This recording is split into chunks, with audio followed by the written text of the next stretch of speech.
Okay, who's not ready to start today? I'm not ready to start today. I am so far behind. Okay, yeah, starting soon is going to stay up there for a minute. I still need to get my...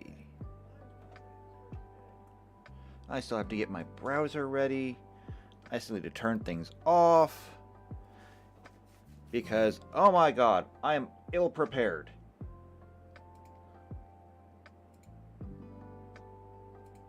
Let's silence that. So I don't have things going off in the middle of all of this. It's just like, what time is it? Oh my goodness, it's time to go live. So we're going to need our information for Pathfinder. We're going to need our information for Wheel of Time. Ah, there we go. That's better. Okay, we can close that, close that. Let's make sure that we have everything set here. Good. Okay.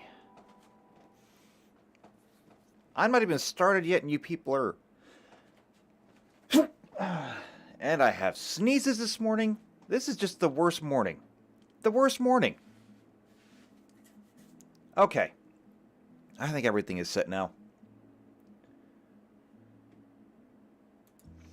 Alright, let's get rid of that and get this actually started for real. So, hello, Shadowcat back. We're still working on the Wheel of Time module. I don't know if we're going to finish it. Probably aren't going to finish it. Still got lots of things to do. I had no idea this was going to be so big when I started it. We did the Star Trek module. I figured that was pretty easy. But then again, it's pretty much just combat rules. We were just adapting hardware from one system to another.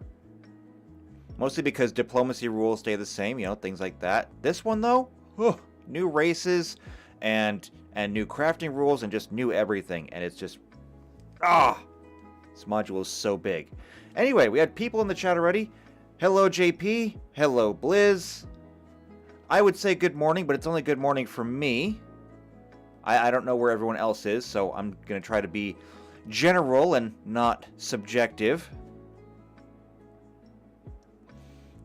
So, let's see if we can get some of this stuff turned on. We're going to need, of course, our module. There we go. And I should have set this before, but we're going to need this, and we're going to need to slide it up. There we go. Alright, so... what are we doing here? The last time we were doing this, we worked on weaves. We worked on general weaves, we worked on specific weaves. We just did a lot of weaving.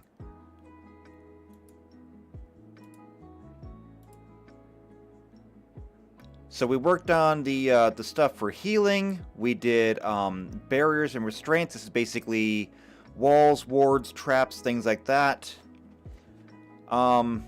We did rules for compulsion, which was kind of rushed a little bit, but I mean, I kind of just borrowed a lot from the Gios spell in Pathfinder, so that kind of worked. We did shielding, yes. We did the Mask of Mirrors, stuff like that. So yeah, we're pretty good there. And we can basically just cross weaves off of the list.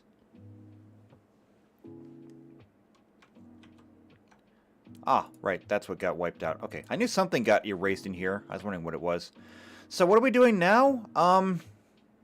Besides trying to figure out exactly what have I done here. Oh, this is such a mess. My spreadsheets are usually not this much of a mess. I'm going to have to go through and redo this entire thing after we get done with this, just to make it presentable. And I'm not even sure how I'm going to do that. It is so ugly right now. Okay. So we got that. So what are we doing today? Today is actually kind of simple.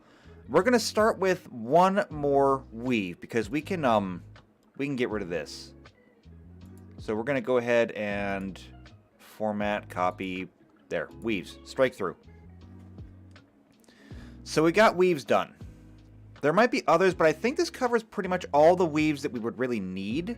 Anything else, you could probably just use our creation over here to build whatever weave you wanted to.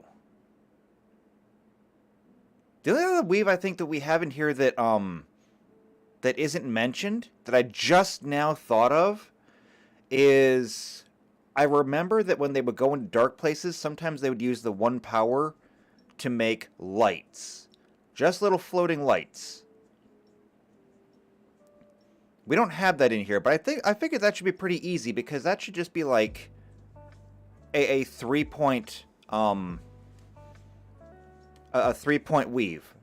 Just 1 point for utility, 1 point for range, unless you want to throw your light way over there.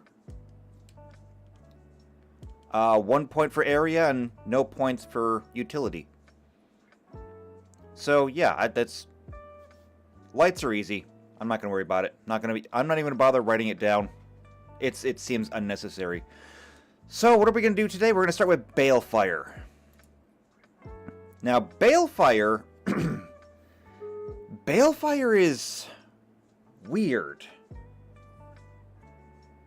because Bael Fire doesn't do damage or anything like that.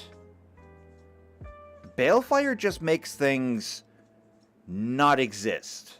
And I've had a week now to think about it, and I think I've got a pretty good idea of how we're going to handle this. So I'm going to go ahead and I'm going to remove those. And I'm just going to go, okay, Bael Fire.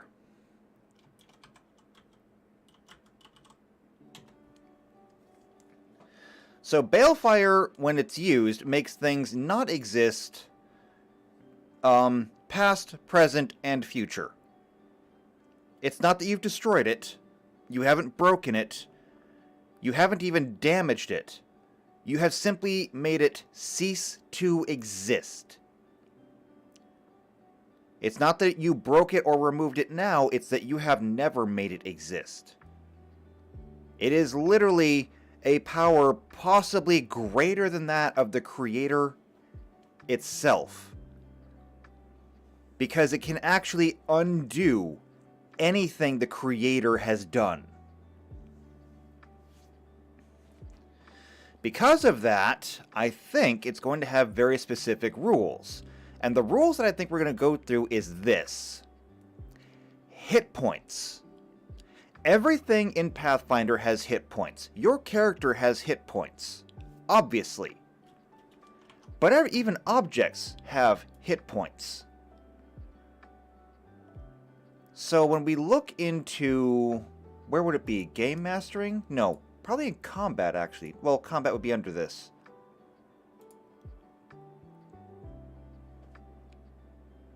So for this, where is Sundering? Here we go. Sundering is basically just destroying objects. So you can attempt to sunder a held item, or an item held or worn by your opponent, in place of a melee attack. Used to be as part of an attack, but it's really in place of it. You're either trying to hurt them or trying to hurt their armor. If you do not have the improved Sunder feat or a similar ability, attempting to sunder an item provokes an attack of opportunity from the target of your maneuver. If your attack is successful, you deal damage to the item normally. Damage that exceeds the object's hardness is subtracted from its hit points.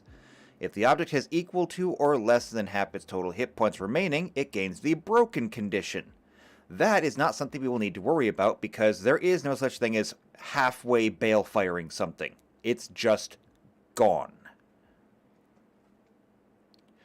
If the damage you would deal would reduce an object to less than 0, you can choose to destroy it. That will be a requirement. You cannot choose to not destroy something hit with Bael Fire. So let's look at hit points.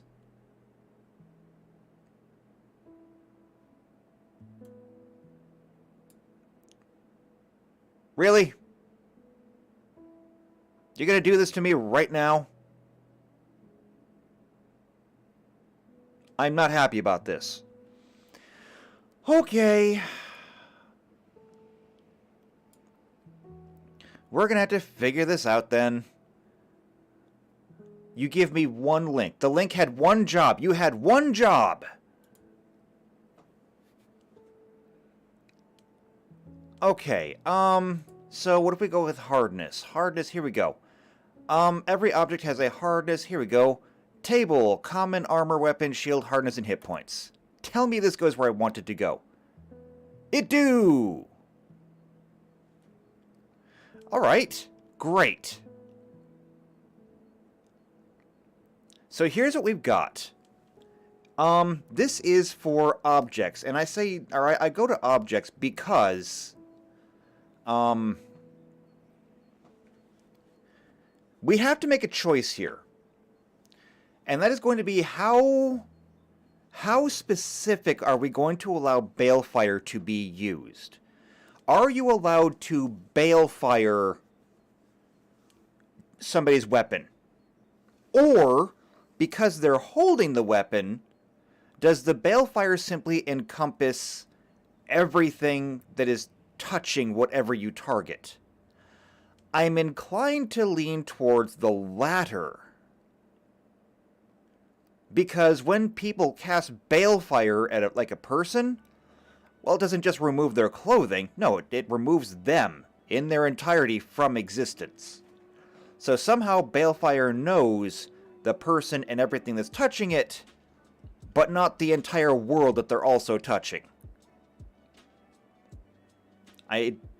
Nobody said there weren't plot holes in the book. There'd be plot holes in the book some places.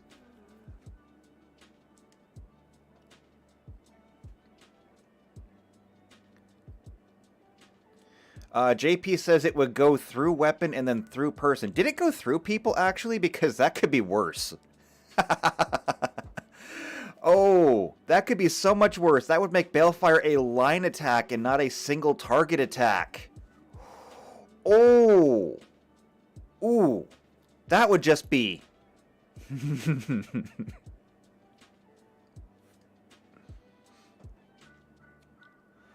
Oh, I hadn't considered that.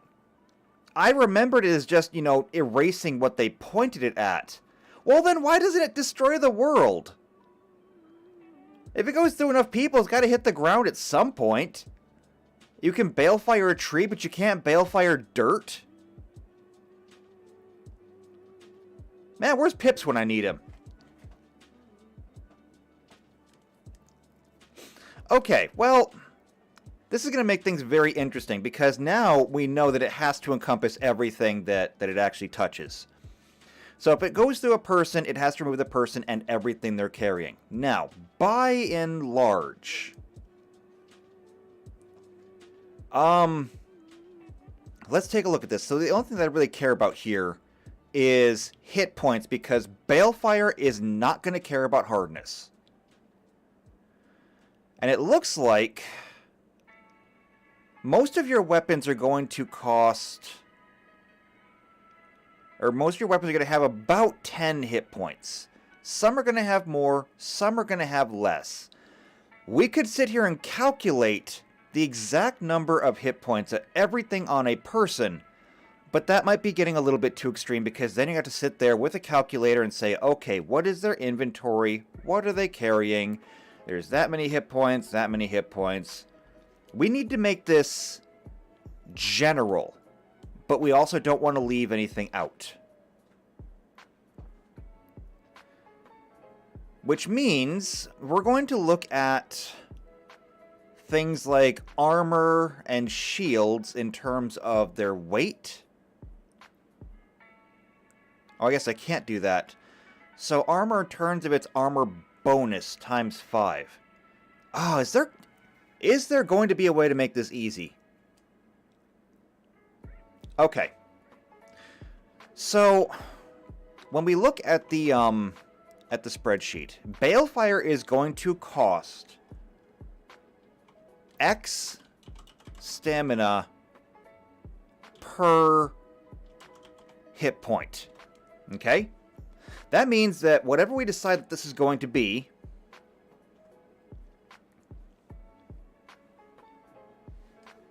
JP says it is just a to-hit roll. Well, absolutely. It's definitely going to be a to-hit roll. In fact, if it's a beam, or it's a line attack, not only is it a to-hit roll, but a general rule of thumb is that line attacks, anything that hits an area of effect, whether it is a circle, like a fireball, if it's a line, like lightning, if it's anything other than a single point spell, they automatically get a reflex save. So, I mean, that's cool.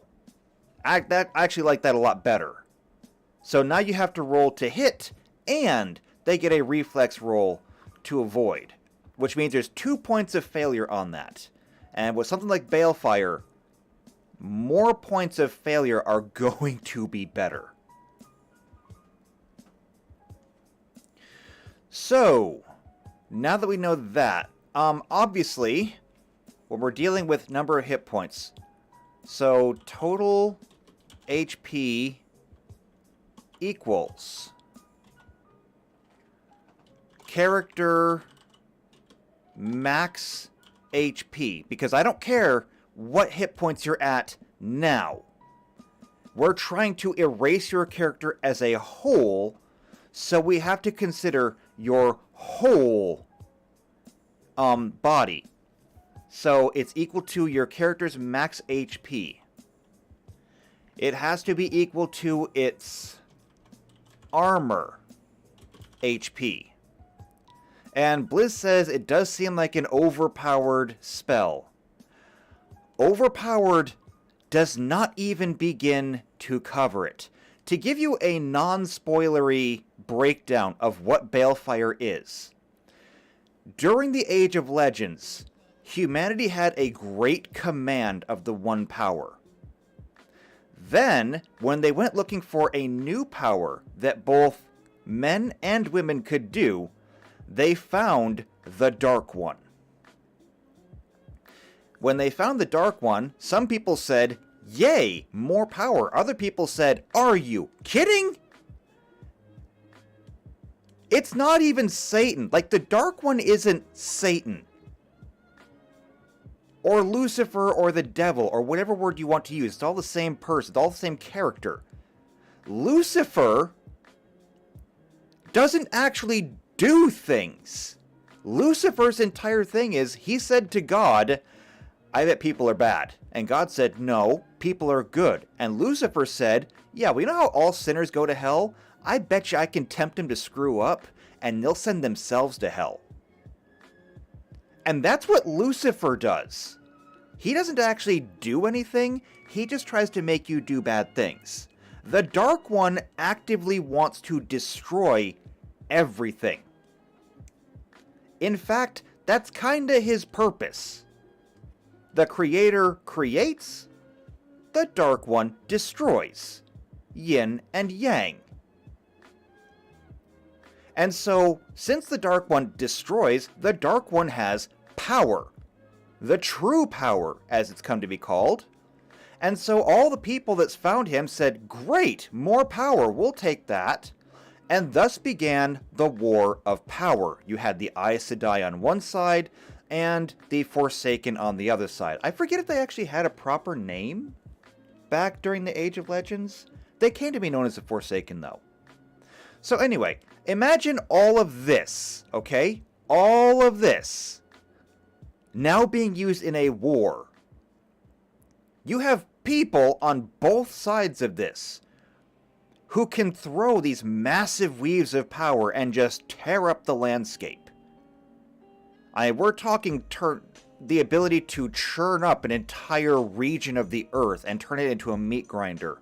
Raining lightning down so fast and so frequently onto an army that you can electrify an entire legion. We're talking weaves of fire that can lay waste to an entire forest. This was the power of the Aes Sedai during the Age of Legends. And even they agreed that Balefire was too dangerous to use. They used Balefire a few times, and they're like, "You know what? We should not be doing this." So the Aes Sedai and the Forsaken both came together and agreed, no more balefire. That's how strong balefire is. It is not necessarily overpowered, because overpowered scarcely begins to do it justice.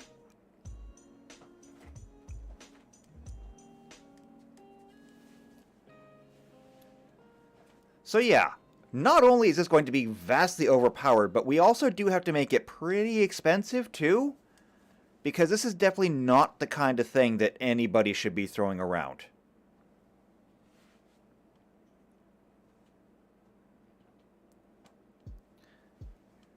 And I mean, to put this in a modern context, balefire to them is actually more dangerous than nuclear weapons are to us.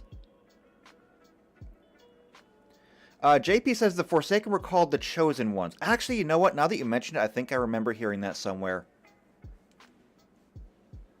It's been a while since I went through the books. I really need to go through them again, but I hardly have the time these days. My schedule is so full now that I am concerned that I can't keep up with what I already have. But anyway, we have nuclear weapons. We all agree that we really should not use nuclear weapons. But we still have them. We still have stockpiles of nuclear weapons, and we still build new nuclear weapons every day because we're like, you know what, we might need to. Balefire? They were just like, no more balefire. From either side. Don't use it, don't teach it, just don't.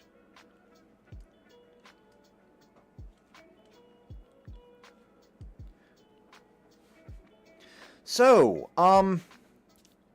when we're using balefire, we need the character's max HP, we need their armor's HP, we need their weapon HP, and we need their gear HP.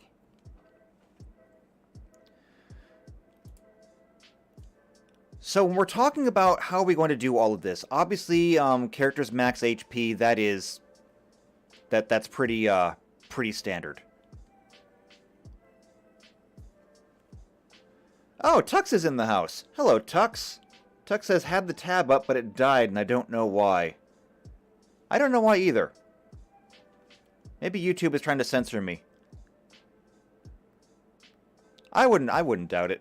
Apparently my live lectures and direct messages are now causing problems because people are just like, wait a minute, I don't like this person.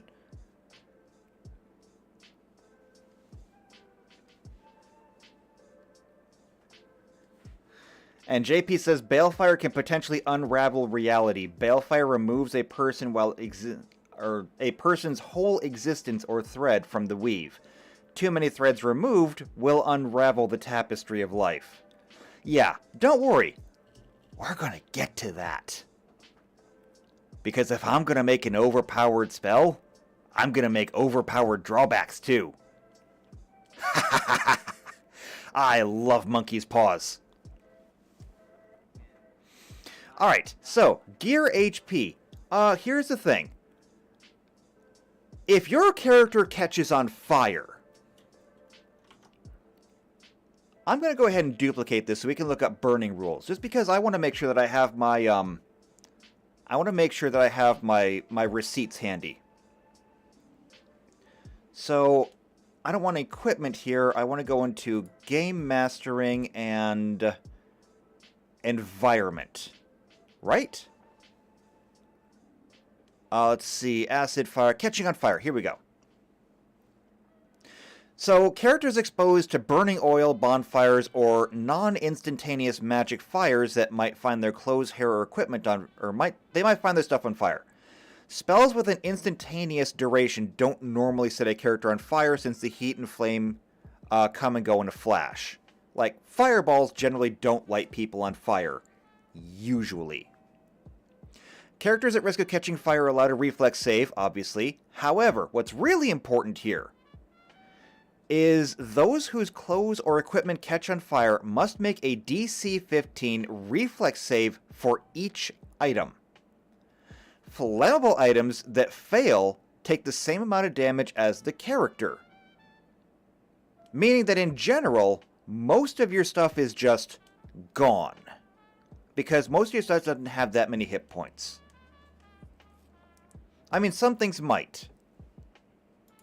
But in general, yeah, they don't. If we come back over here and we look at this, substance harnesses and hit points objects. So for example, rope. Rope has 2 hit points. The odds of it surviving the fire, not great. Chains are better, manacles, iron doors, things like that. Tuck says, so if the spell removes people from existing, how do we know it removes people from existence? Oh, right. Cast Bael Fire annihilates army. Why did I do that? It's actually a bit of a plot hole, I suppose. It doesn't remove your memories. It just removes them from ever existing.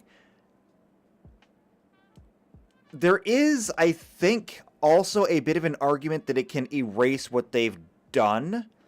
For example, there was one instance, and I'm trying desperately to remember what it is, where I believe somebody had put a weave on another person. I want to say it was Matt, but I'm not positive. No, wait. Hold on. I think it was that Matt had been killed or something. I don't know. I don't remember. Either way, big bad guy got Bael fired, and suddenly the damage that he had done was undone. It's weird, and the rules are kind of fluid. Like, I think it can actually rewind time a little bit. Just not, everything. So, like, it might remove a few seconds. Actually, you know what? Why don't we just look the damn thing up?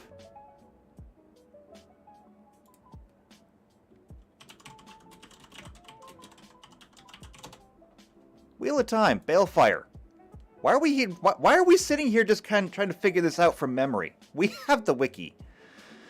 Bael Fire is a weapon of 1 power, usable by both males and females. Yes. Description.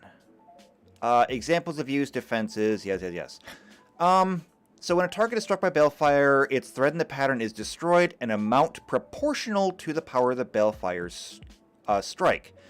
This translates to both the target's existence and actions up to a certain point being retroactively erased. So yeah, I was right about that. For example, when Rand used it to destroy a Darkhound that attacked Matt by breaking through a door and salivating all over his arm, a lethal occurrence because their arm is poisonous. Venomous? I don't know, would you call a Darkhound venomous or poisonous? I mean, generally, venomous is if it bites you, you die. But if it can just touch you, and it will kill you, wouldn't that make it a poison? Can it be both? I don't know. Anyway, after he destroyed it, the no effect on his arm, the vitality, the pattern of the Darkhound, basically, it can erase things that have been done. So I was right. JP says toxic. I guess toxic is a good word. So, at a minimum, you Bael Fire something and it's just gone. That's like the absolute least amount you could do. After that, however, if you continue to pump power into it, you can start rewinding the timeline of its events. Put enough power into it, you could erase everything it had ever done in its entire life. And we talk about, the tapestry of life falling apart, erasing every single thing that they ever did in their entire lifetime. There's a lot that could be changed if you did that.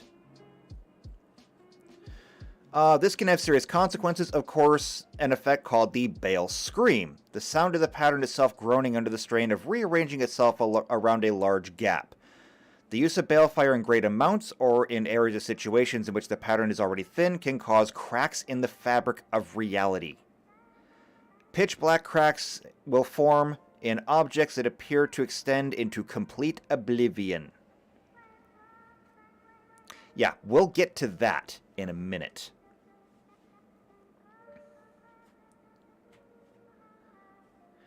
JP says a butterfly effect, but we never really saw much of that in the books. Probably because it would be too hard even for, somebody like Robert Jordan, who took extensive notes of his book, for even him to keep track of. I could not imagine tracking it, and I'm actually looking down the barrel of having to track it with this game. Because already I can picture somebody using Bael Fire in the middle of combat and saying, okay, I'm going to pump an enormous amount of power into this Bael Fire. I am going to Bael Fire that enemy who just killed one of our party members. Okay? I want to erase everything he did. And then we have to sit back and say, okay, how much damage did he do to each person on each turn in order? I'm going to have to figure out some kind of system for this because we'll have to keep track of it. It's either that or I have to make this literally so dangerous that nobody wants to use it. And believe me, it will be dangerous. Alright, so now that we got that done, so the stamina is going to equal total HP, obviously. For gear HP, we're going to be talking about just one.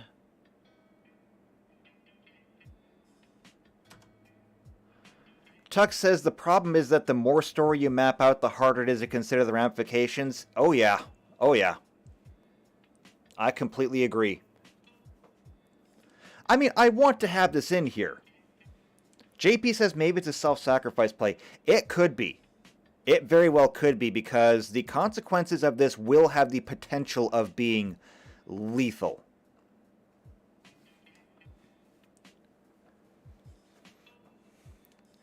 Okay, so as for weapon HP, I think we're going to simply go with, well,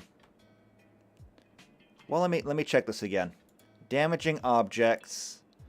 So yeah, obviously we can separate almost everything in the game into weapons, objects, or weapons, armor, or equipment.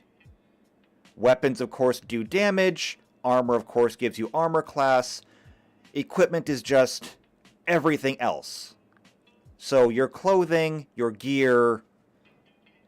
Yeah, so 1 point per piece of gear.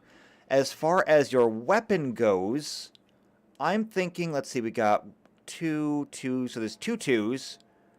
1, 2, 3 5s. 1, 2, 3 10s, and 1 20. So somewhere between a 5 and a 10.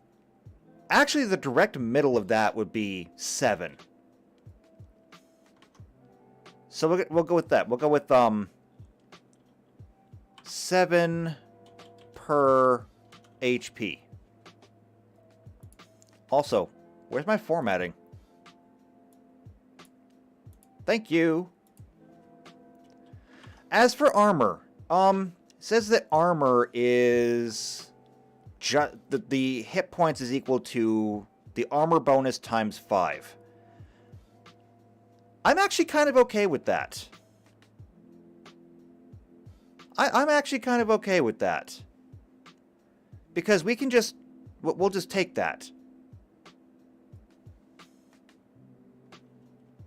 So that would leave shields then. And shields, let's see, the buckler is 5. Heavy wooden shields 15, heavy steel shields 20. There's not a whole lot of crossover between all of these.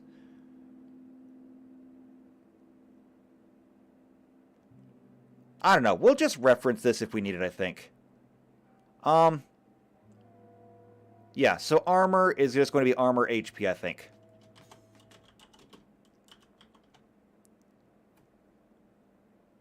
I mean, technically, though, if we were doing this, we could actually just reference this for weapons, too. You know what? I take it back.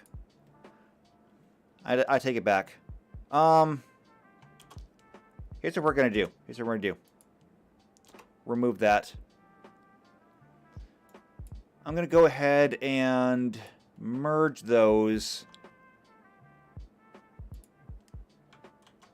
I'm just going to copy and put this in here.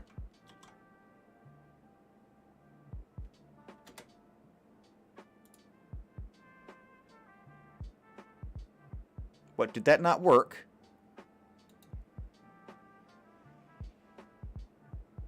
No, it's in there. Okay, it's in there. That's good. Format cell. Can I get a word wrap in here? Font effects. Let's see. Numbers, text, background. It's already set to text. Can I do word wrap? Font effects. No, no. Alignment. Yeah, wrap text. There we go. It still doesn't fit, but you know what? I don't care. So, this means that for, I don't know, just your typical soldier, let's say a level 1 soldier, already we're looking at, if he had a set, or if he had a longsword, just some leather armor, and a shield. So a longsword is a one-handed blade, that's 5.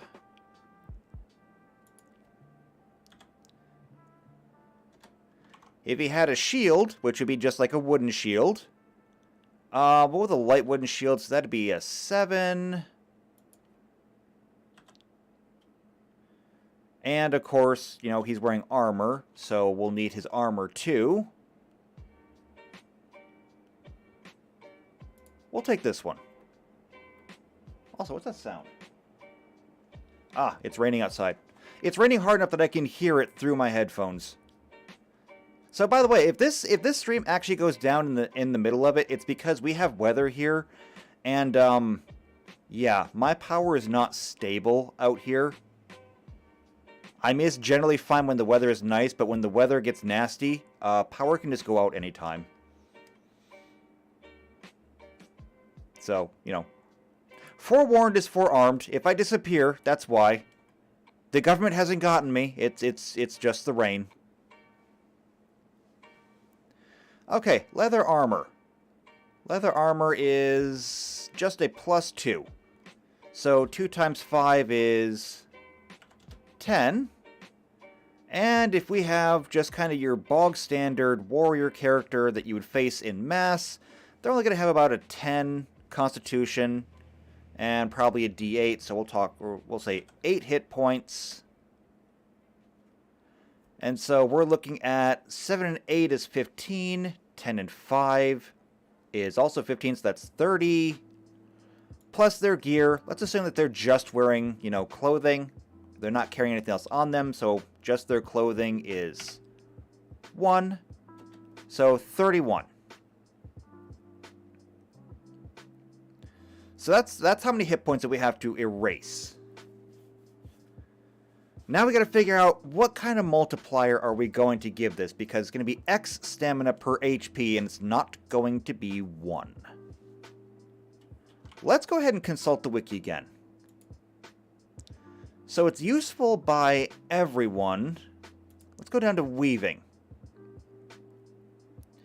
So Balefire is a very complex weave composed by many of the 5 powers. To weave Balefire, it is necessary to have a certain amount of ability and strength, so only the most powerful channelers can use it proficiently without the aid of an Ungrial. Now that right there, I think, is important. Only the most powerful channelers can use it with proficiently without the aid of an Ungrial. So that's actually that's actually really useful. That's really useful. So, if that means that your average person cannot use it, then that means that we have to go higher than this.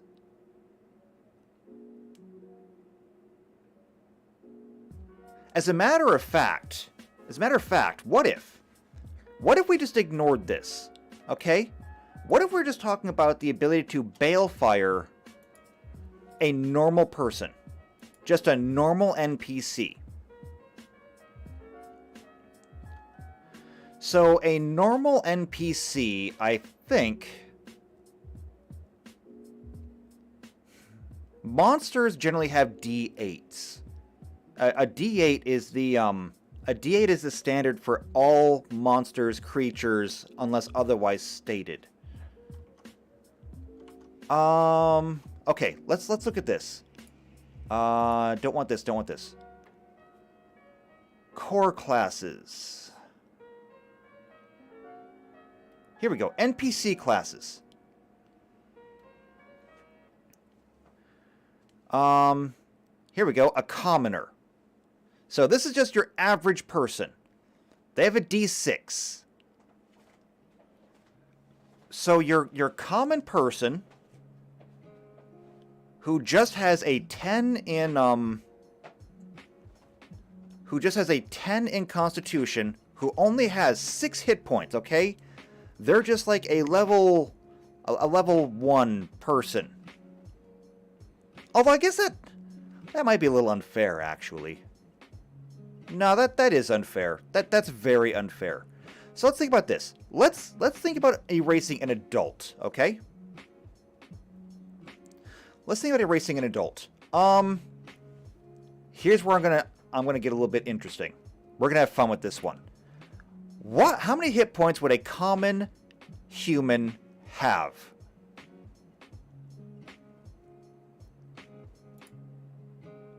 Let's take a look at this. Because once we find out how many hit points we have, then we'll be able to figure out how much power we need, divide that by the stamina pool, and that should give us an approximation of how much stamina this should take per hit point. So according to this, adulthood in 15 years, intuitive, self-taught, and trained. Okay, this is random starting ages, though. I don't want this. Hold on. Alignment and description? Age. Now, aging effects. So, I don't want necessarily a person who is being trained still. I want somebody who is either just going into their profession or somebody who's already established in their profession. So we're talking about somebody who is going to be between... if we call them trained, as in like an apprenticeship, like, you know, like say Perrin could have been. We're talking about 15 years plus 2d6. We're talking like a minimum of 17 years old to 15 and 12 would be 27 years old. Middle age, however, for a human would be considered 35 years old. And then, of course, elderly would be 70. So let's go with 35 years then, okay? At 35 years...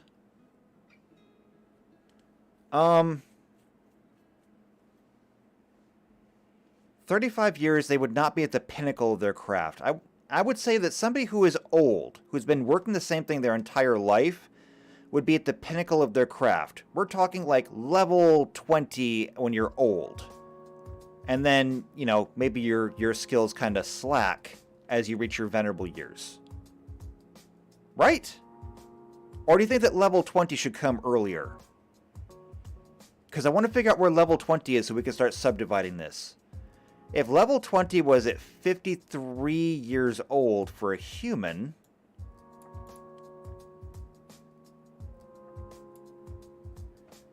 what if we called it level level 20 at 50 years old. Would that work?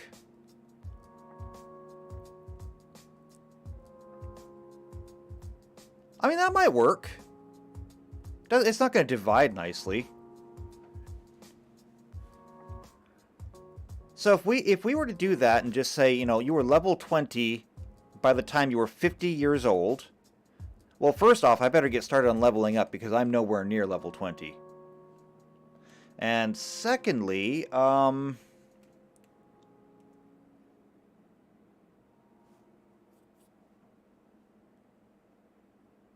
that means that your average person at roughly 35 years old would be about, what? 35 divided by 50. Yeah, but Nynaeve is... Yeah, JP brings up Nynaeve, and Nynaeve was, like, different. You gotta remember that, as I pointed out, I was talking in the,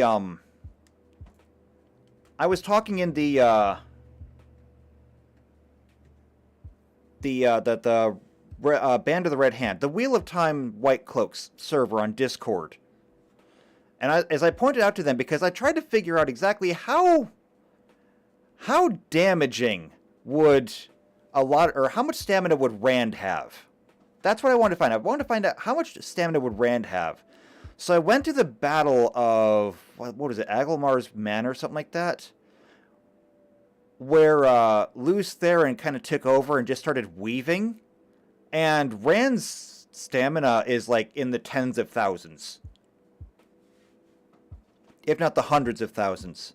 I mean, he's absolutely broken. All the main characters have main character syndrome to like an extreme degree.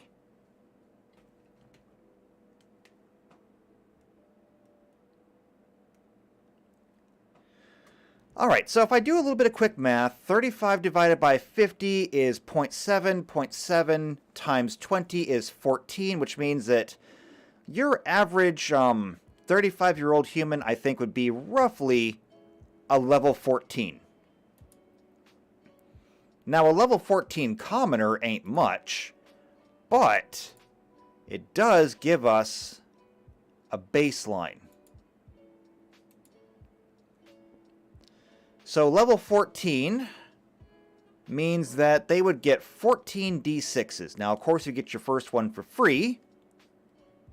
The rest of them you have to roll, which means that your average is going to be a 3 to 4. Since we have 13 of these left, we're going to go with... I'm going to go with the high end and say 4s.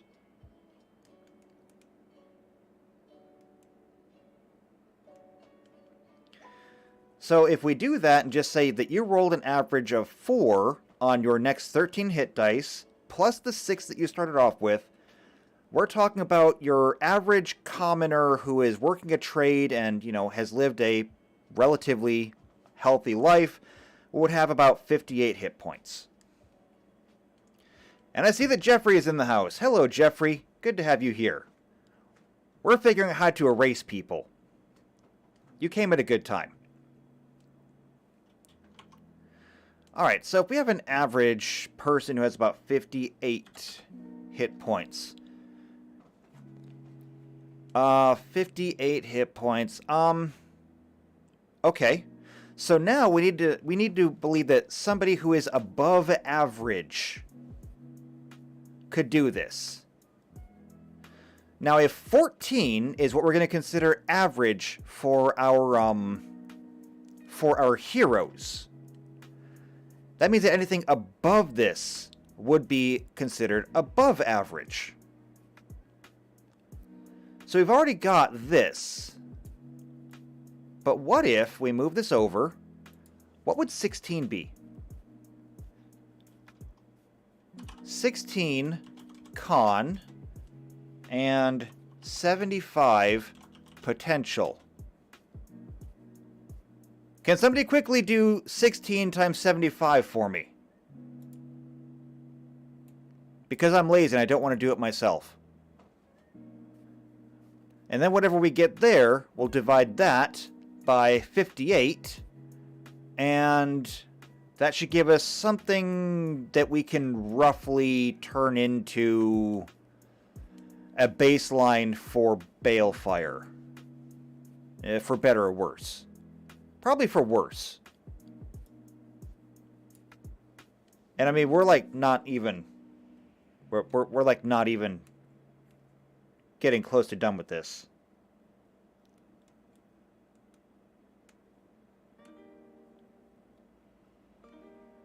JP says 42. I feel like somebody with 75 potential might have more than 42. Okay, I got it myself. It's 1200. So 16 constitution, 75 potential is going to be 1200 stamina. Now, what happens if we were to divide that 1200 by 58? I'm sure we get an ugly number. We get a lot of decimal points. It's 20.6896551724. Obviously, we are not going to do that. I am inclined, however, to simply round that down a little. And my chat disconnected. Am I still live?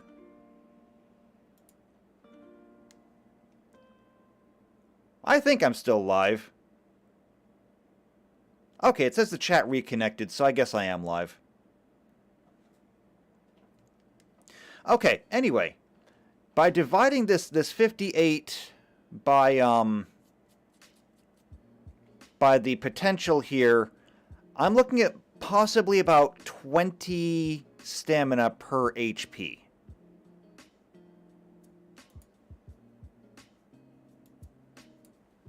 So what if we ran with this first?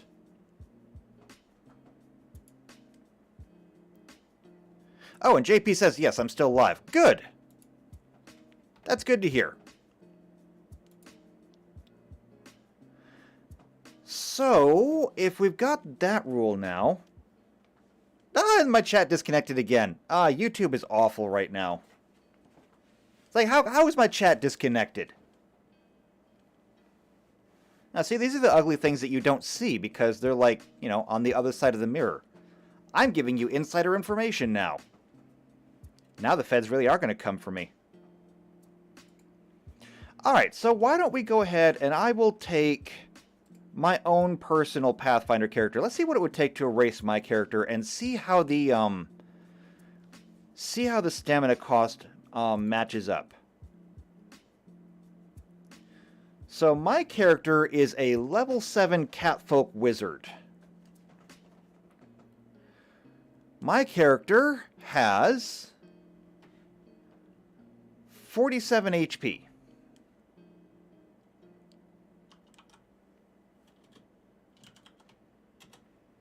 Now, being that my character is a wizard, my character does not have any actual armor, but it does have a tail ring, which gives +1 AC. So that'll just be 5 armor. Obviously don't carry a shield.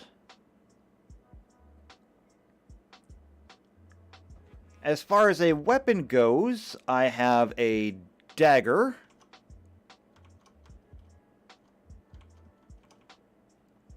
And so a dagger would be a light blade. So that's 2 hit points.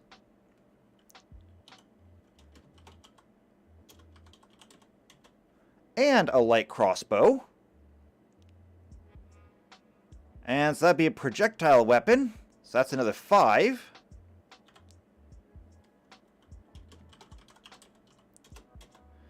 And then, of course, as far as gear goes, my character would have clothing and probably not much else. Being a wizard, not too many things that I need. So it would be clothing, spell book, spell component pouch at a minimum. So that'd be 3 points of gear.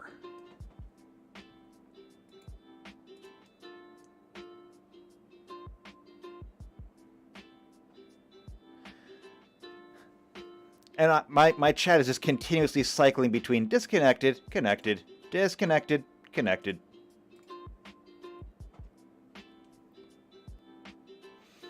And Jeffrey says, "What?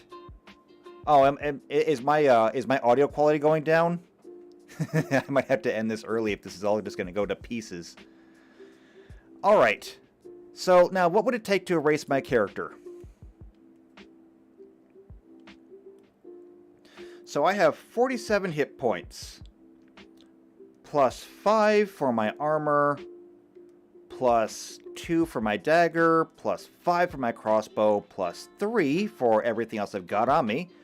That comes out to 62 total hit points. Multiply that by 20. That comes out to 1,240 stamina. Which actually puts us right there at the precipice of somebody who is advanced.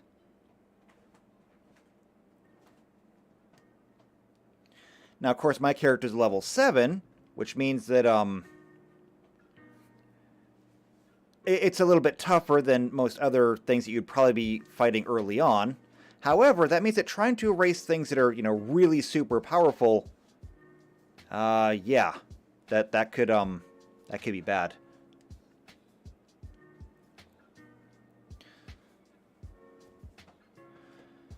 Alternately, though, what if we increased it to 25 stamina? What would that look like? So instead, we'll go... Oop, get rid of that. 62 times 25. We'll put that up to 1,550 stamina. Which I actually kind of like a lot better. I think we'll go with that. I like that better. We'll go with 25 instead of 20. Besides, 25 is a nicer number to work with. That means basically you can divide the HP by 4, and every 4, or then every 1 is 100 stamina. I don't know. Maybe that's overthinking it, but that's the way I like to think about it. Now, we can get rid of that. We can get rid of that too. So that means that it would take somebody... Well, that means that technically, somebody with less than 16 Constitution and 75 potential could do it, but they would be putting themselves in the hole to do so, which of course is their chance or their choice. You can put yourself in the hole to do this.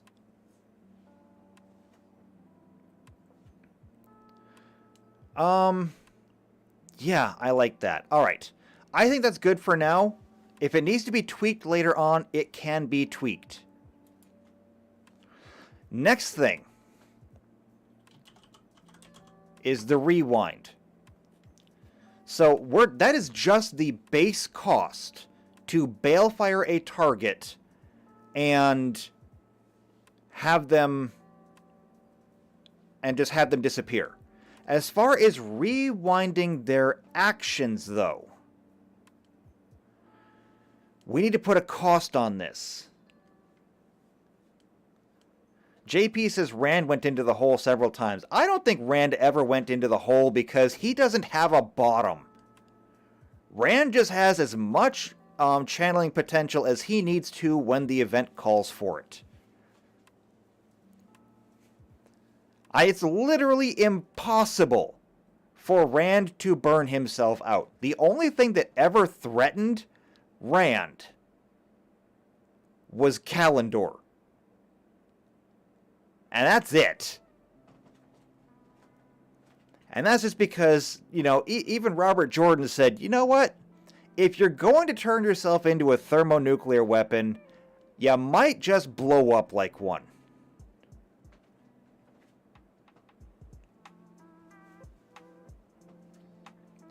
Alright, so rewinding. Now, rewinding is going to be expensive.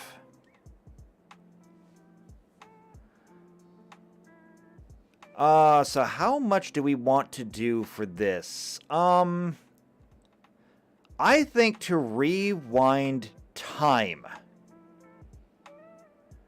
I think it's going to be based on what you're Bael firing. And I do think that what we're going to do is that rewind will be 1 turn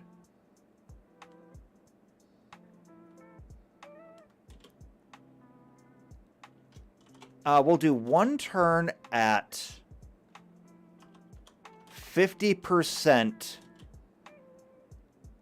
of the stamina. So that means that if it costs you 1,550 to erase my character, you could erase what my character just did by adding another 775 stamina to it. Which means that if my character, being, a wizard, managed to cast a lightning bolt through your friend's chest, and you could Bael fire my character on the next turn, with this cost, so that would be 1,550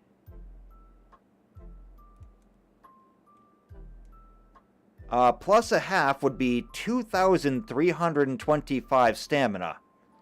If you could do that, your friend comes back to life, no questions asked. And at double the cost, you could go back 2 turns. Which means that these Angreal would be not just required, but they would be priceless at that point.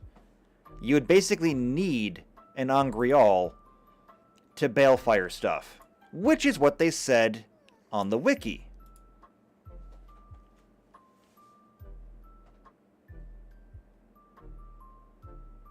So yeah, I think that works.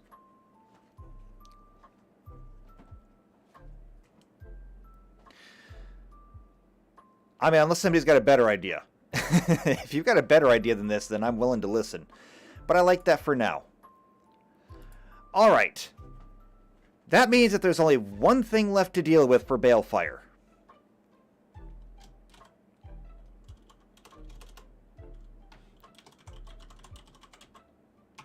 And that is the Bael Scream.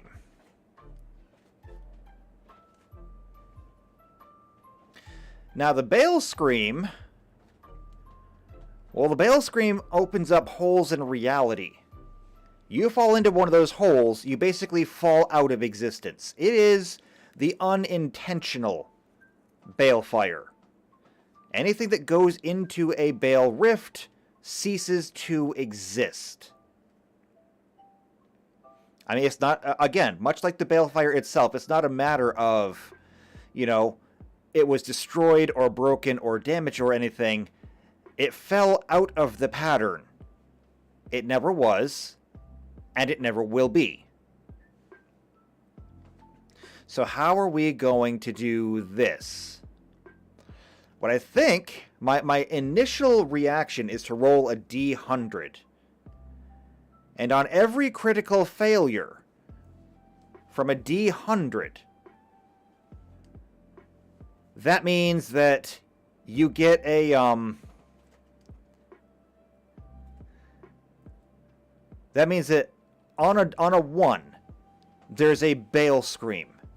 And that means that, I suppose picked at random, someone or something would have to make a reflex save or simply cease to exist. The real question is, how are we going to mechanically make that work so that it's dangerous, but not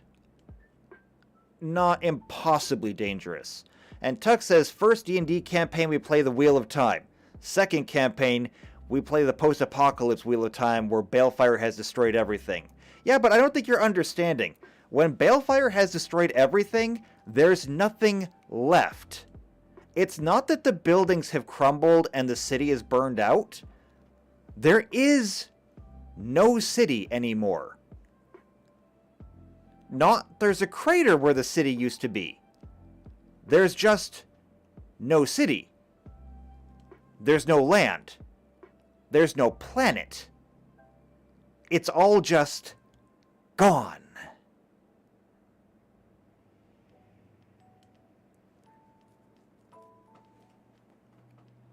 No, if you want to play post-apocalypse, we have to go back to before the books, and we would have to play like immediately after after the War of Power and after the breaking of the world.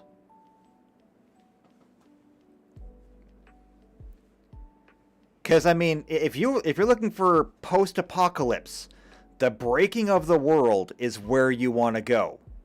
Because there was a world left after that. Just not much of one. I mean, the planet was still there at least. So that was nice.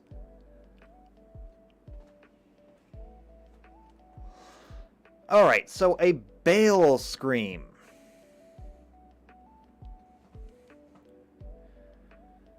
So I think a Bael Scream is going to be, let's see. XD 100. Well, let's go. We're going to go 1D 100. Come on, stop hitting that same button. Per HP. Now, if you land on a 1, it's going to be a Bael Scream. And so with the Bael Scream, what are we going to do? So with the Bael Scream, we're going to have to how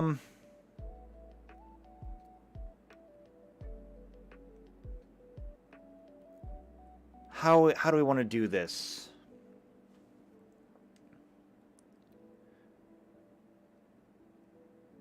So here's what I think we're going to do. We're going to do 1D, the party size, times 2. Meaning that if there's 4 people in the party, we roll a D8. If there's 6 people in the party, we roll a D12. And we'll roll the 1D party size times 2. If it lands on a person, it will open up one of the rifts. Where's my mouse? There's my mouse. So, was there a name for them? I think there was. Examples of use? No. Let's see. Bael Fire, Bael Scream. No, it just says, it just says cracks in the pattern. Oh, and it does say the weave to make Bael Fire with Sidene is fire and air. Interesting. That's good to know. But didn't it say you have to use most of, or all of them? I thought it said you did.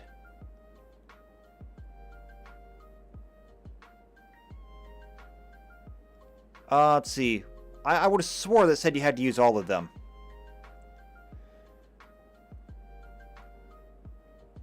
Wait, hold on. Maybe it was down here. Weaving, right. Complex weave composed of many of the 5 powers. To weave Bael Fire is usually necessary. Yeah. So how can it just be fire and air? That's not many. That's not even half. Okay, well, whatever. I'm not too concerned with it. So, again, 1D the party size times 2. If it lands on a person, I think what we're going to do is a DC 15 reflex save.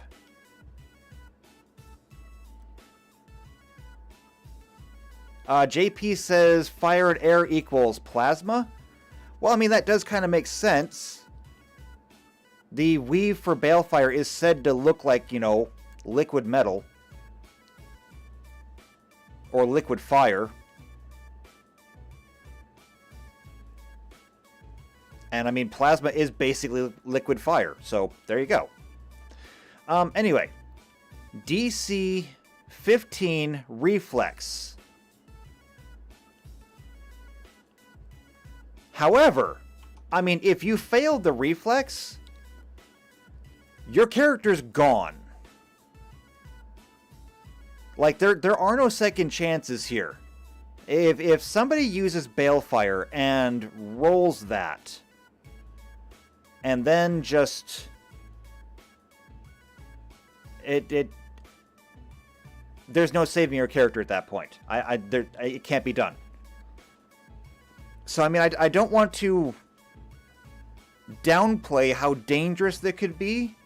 Especially since, like, to erase my character would have been 62 D100s. On my other computer, I'm just going to pull up Roll20 and roll 100 or 62 D100s, see what happens. 62 D100.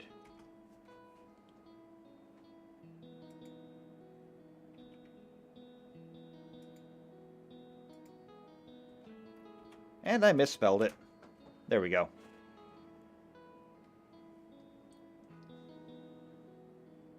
It's processing. So I rolled 62 D100. Here's what I got.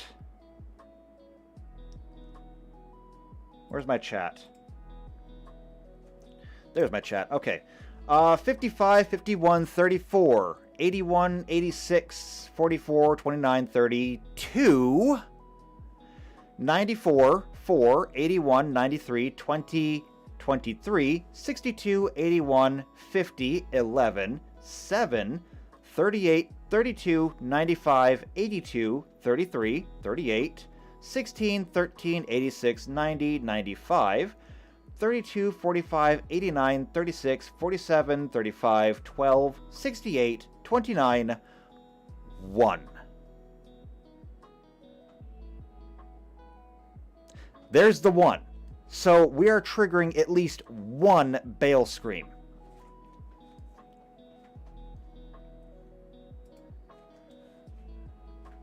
Actually, hold on a second.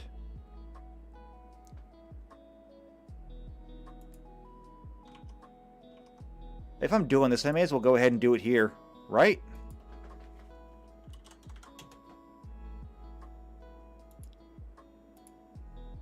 Yes, yes.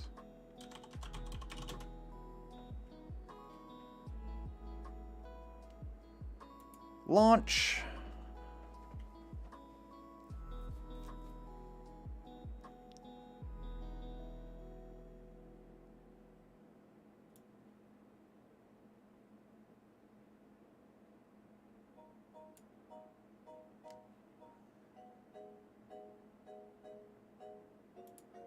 There we go.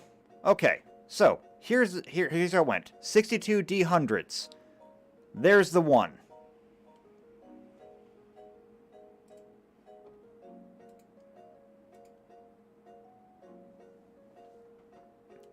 And JP asked what was the 9th number? Let's see.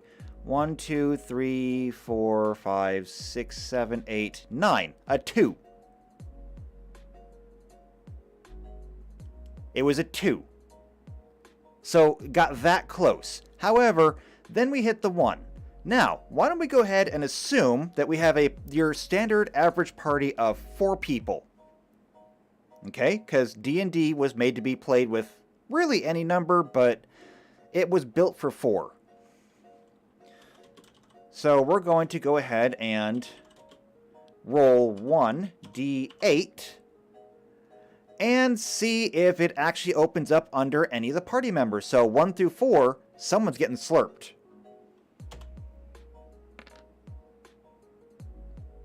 It's a 6. The party survives today. However, out of curiosity, Why don't we assume that they are... We're going to give them a decent reflex save of a +4. So +2 from their dexterity, having, 14 dexterity, and then +2 again from their class. So we're going to go with 1d20 +4. We need a 15 to dodge, even if it did open under our feet. And they would have lived. Okay. So, got lucky twice. Bael's Scream would have opened up, it would have missed them, but even if it hadn't missed them, they would have been okay.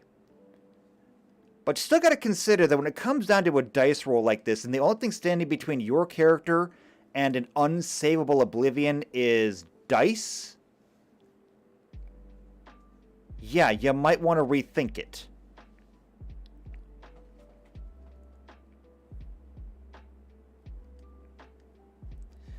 So, I mean, I like that. I think that that makes Balefire appropriately dangerous to use, but at the same time, it makes it useful, just dangerous. I don't know. I think these rules are good. It seems relatively balanced, relatively useful. And notice that there's no save against it either. Like, you can't resist being Balefired. If somebody casts Balefire at you, you're gone. It's also not something that you could just throw around willy-nilly either, because, again, for my character to be Balefired, 1,550 stamina to do so, you aren't doing it twice. Like, even our best person here, with 1,800 stamina, if they had a perfect Sa'angreal, which would increase their stamina pool by double, even they could only do it twice. 3 times if they went in the hole.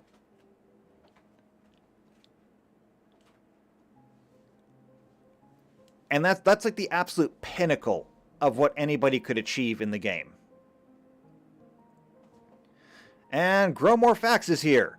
Hello. I feel like you need a better name, though. I can't just call you Gromorphax all the time.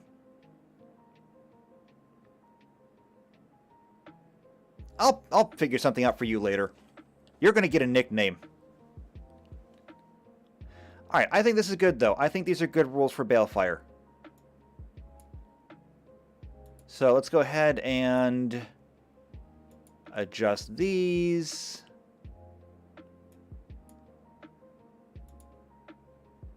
There we go.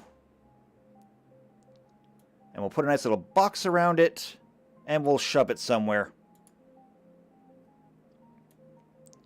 We'll shove it down here, I guess. What do you mean, no?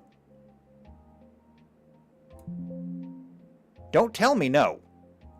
I refuse to be told no by you.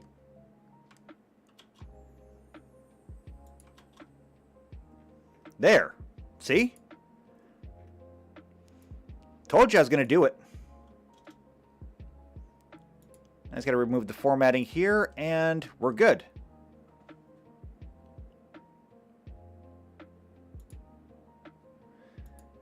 And Gromorphax says, I will change my name very soon. Hopefully you blossom into something. Something flower-themed.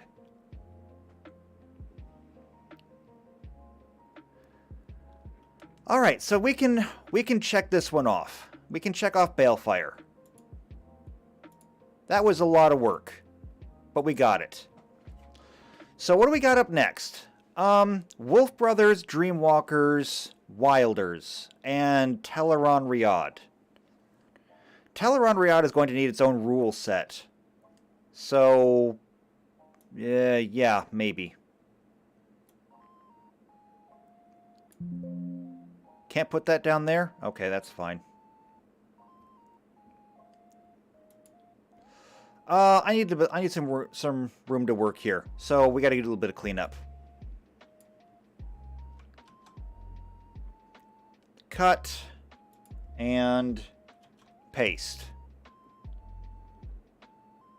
Up here, we'll take the barriers and all this, cut and paste.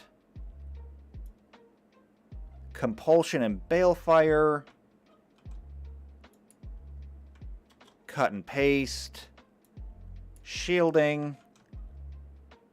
Cut, paste. And illusions. Cut, and we'll stick it right here. Paste. There we go.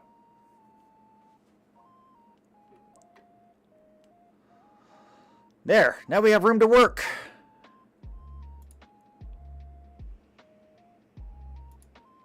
Let's go ahead and format all of this. There we go. Okay.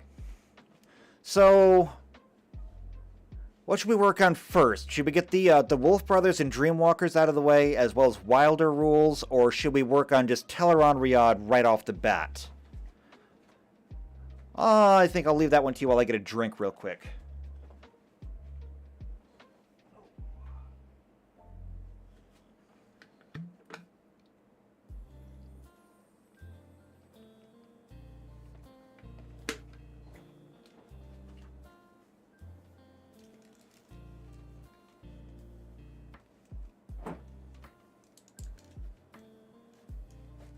Ah, there we go.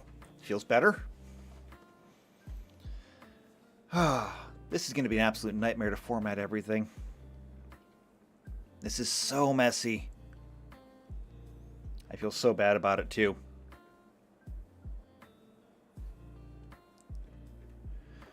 Okay. Let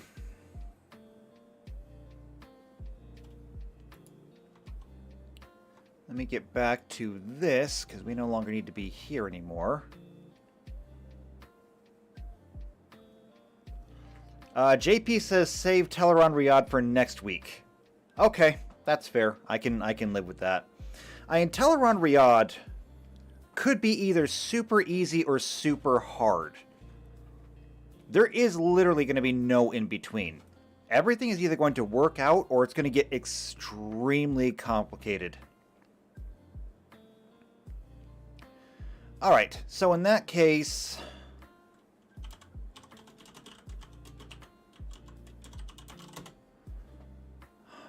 Wolf Brothers.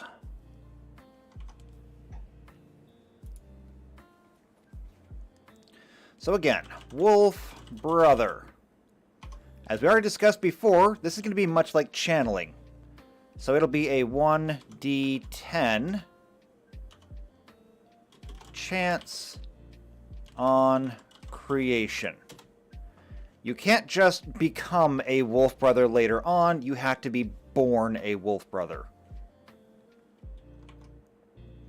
So what does it say? A Wolf Brother is a person who develops a relationship with wolves and some wolf-like characteristics. All known humans with this ability are male, but females can have this ability and would be referred to as wolf sisters. The general term of this ability, regardless of gender, is wolfkin. I didn't know that. Did that ever show up in the books? I don't remember. So let's see. Origins. I really don't care about the origins that much. Abilities, though. Psychic communication with more than one wolf or wolf brother over large distances. Interesting. Or with a wolf brother. I don't remember that, but hey, I'll go with it. So we're going to go with telepathy with wolf.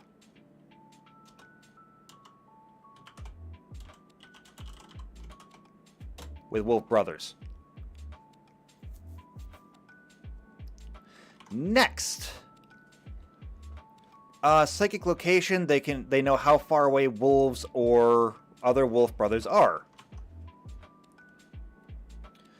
So, locate wolf brothers. However, it is going to be a little bit more limited than what it was in the books, because otherwise I don't know how we're going to handle it. Or if it's even really important, because if you can find out that wolves are like 10 miles away, it's like, great, there's wolves 10 miles away. How is that helpful to you? Let's see, better vision. So they can see farther in normal conditions, and they're able to see in the dark. That's actually pretty easy. So they get dark vision and +2 perception. And you get all of this just added to your character. This doesn't replace your race. It doesn't replace your class. This is just added on. This is extra goodies.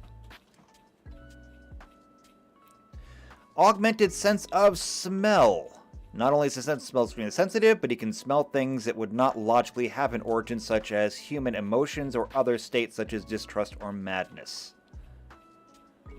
So we're going to give them scent and +2 sense motive. A connection with Teleron Riyadh. So the ability to enter the dream world in their sleep and in the flesh, the latter seems to require some channeling in other humans. Now that one's a bit harder.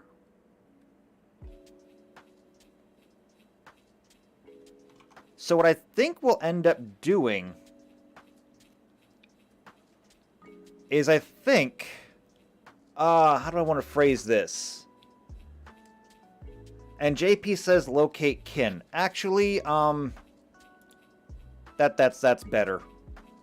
So kin, telepathy, locate kin. That's cleaner. I like it. Now, as far as the thing with Teleron Riyadh,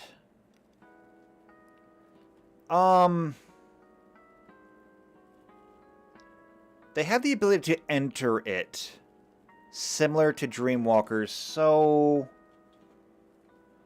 I don't know if they can necessarily open portals to do so, though. Let's,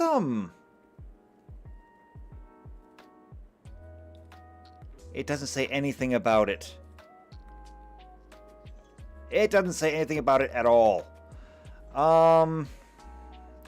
There's got to be a mention of Teleron Riyadh in here somewhere before then.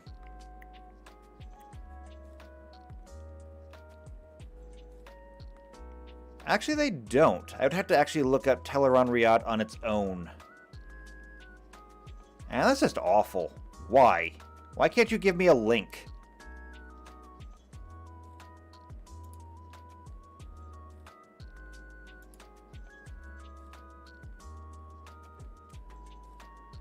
Alright, fine. I guess we have to do it the hard way. Duplicate. Wheel of Time, tell. There.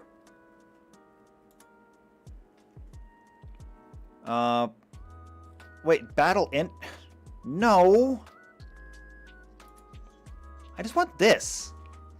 Why is that so hard? Okay, entering. Where's the Wolf Brothers? Here we go. One final way to enter Teleron Riyadh is only accessible to Wolf Brothers. These individuals can enter through what is known as the Wolf Dream. And Kitty Cat, you have to get off the desk.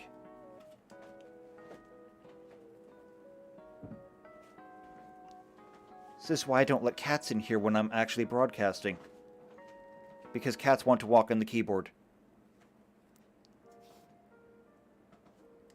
Yeah, that's just proof this is live. None of this is scripted. Okay,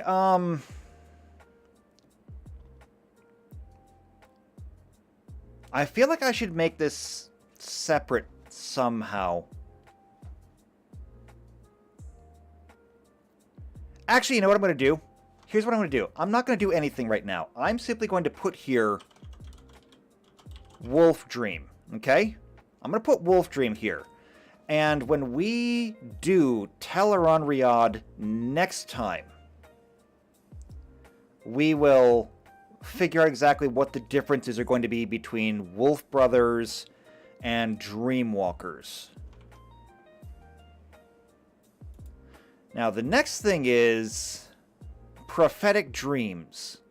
So, distinct from the Dreamwalking ability...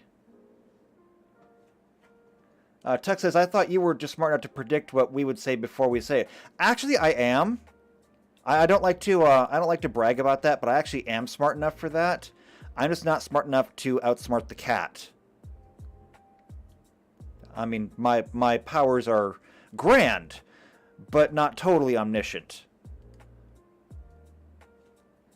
Anyway, Prophetic Dreams, this is different from Dreamwalking. Ability is similar to that of a dreamer in that he has dreams that predict the future. It is not clear whether this is strongly connected with the Wolf Brother ability or something which all Wolf Brothers and possibly wolves possess, or something more unique to Perrin.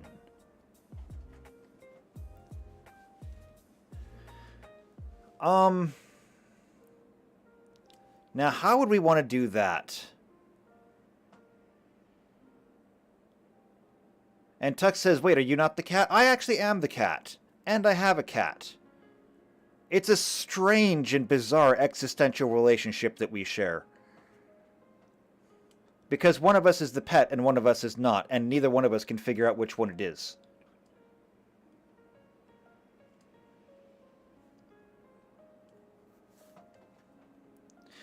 Anyway, Prophetic Dreams. Is there anything that I can really do with this? The only thing that I can think of, and I'm a little bit loath to do so, is that I've seen in other classes and other feats and things like this, where they can roll dice and save them.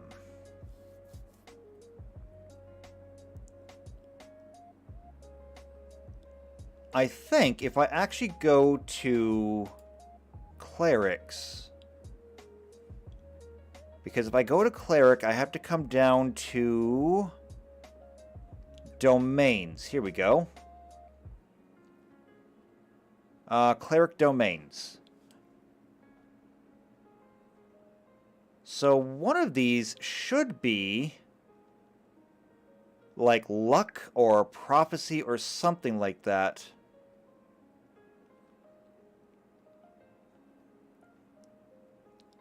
Right, here we go. The Luck domain. So, bit of luck. You can touch a willing creature, and for the next time they roll a d20, they may roll twice and take the more favorable result. You can use that ability a number of times per day equal to 3 plus your wisdom modifier. That's a little bit, broken for what we're doing, but it's something that I could use. Whereas Fate, this replaces Good Fortune, Tugging Strands. At the 8th level, you can force a creature within line of sight to re-roll any one roll that it has just made before the result of the roll is revealed. The result of the reroll must be taken even if it is worse than the original roll. You can use the ability once per day at the 8th level and one additional time for every 6 levels beyond the 8th. I actually kind of like this ability. I actually kind of like this. And I'm inclined to just take it and integrate it as is, including the level restriction. So you couldn't use this until you were level 8 anyway.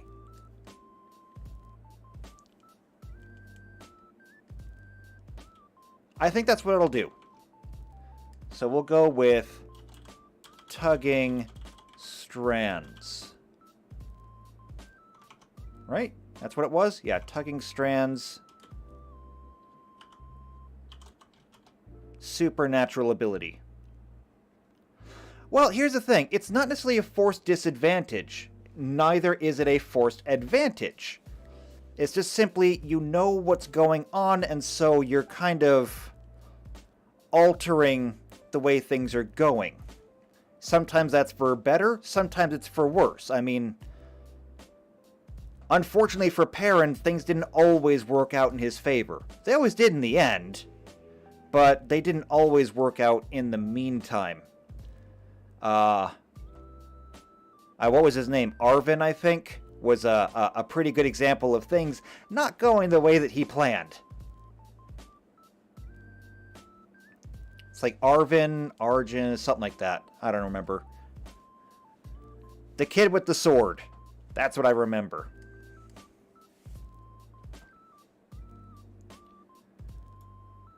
Okay, but I think that pretty much covers everything.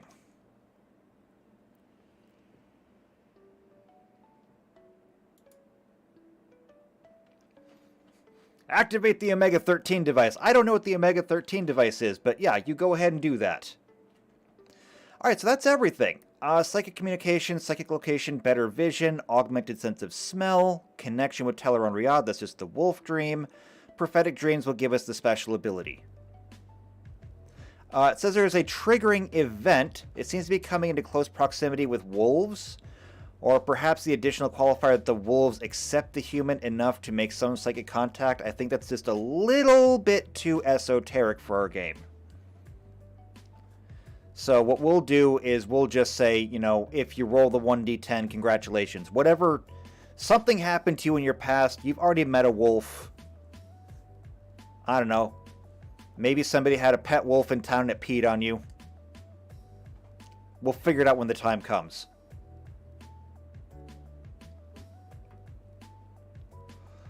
Alright, so that is the Wolf Brothers. We're going to go ahead, we'll merge that, copy that, apply it to all of those. We'll put a box around it and we'll move it on.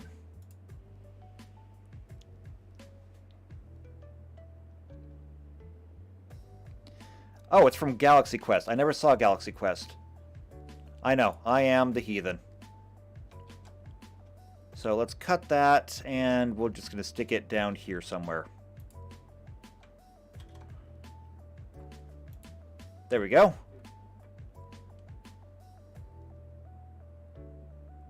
So we can go ahead and copy this from here. We'll apply that to Wolf Brothers. Copy this from here and reapply our formatting. So now we got to do Dreamwalkers. Now Dreamwalkers kind of seem like the poor cousin to Wolf Brothers at this point, but I'm sure they might get something else. So Dreamwalker. Again, 1d10 on creation. And JP says, what? Put it on your list. You have no idea how long that list is. You genuinely have no idea how long my list of things to like watch or read or listen to is. And every day people send me more stuff. It's like, you should watch this. It's like, I don't have time. Like when I'm not recording, I'm usually editing something. And if I'm editing something, I usually have like the news on in the background so that I can at least keep up with what's going on in the world these days. I don't have time. I'm trying.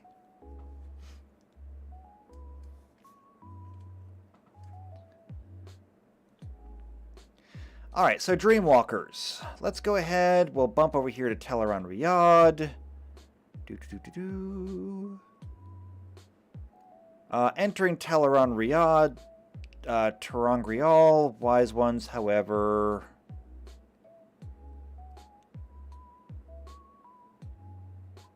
Come on, it's got to list it in here somewhere.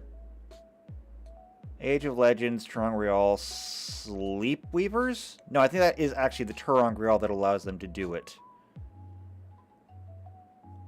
Hold on. So Egwene was one of them. It's got to be in here. Channeling abilities, talents. Here we go. Dreamer.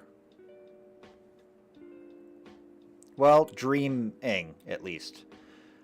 Dreaming is a talent, so obviously that's the 1d10. They have dreams that foretell possible future events. A person with this talent does so by having, then interpreting true dreams. I said I believe that it is linked to foretelling. This talent, however, is unconnected to the one power, so they are likely mistaken. Known dreamers. See also, wow, there's like nothing here. Nothing here. So I guess being a dreamer just basically means you have access to Teleron-Riyadh. That's it. They don't seem to get anything else for it. Now that's kind of disappointing, actually. Like, I thought they had more things going for them. Maybe it's just because in Teleron-Riyadh they're better at doing things because they spend more time there.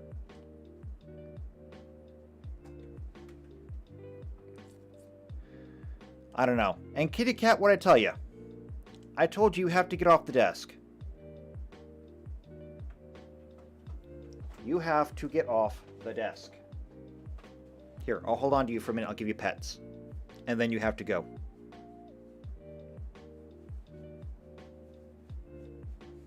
And JP says, yes, dreamwalkers do get something. They get a lack of REM sleep. There is that, unfortunately. I do seem to remember, though, that dreamwalkers were capable of not just entering Teleron-Riyadh, but they could actually enter the dreams of other people.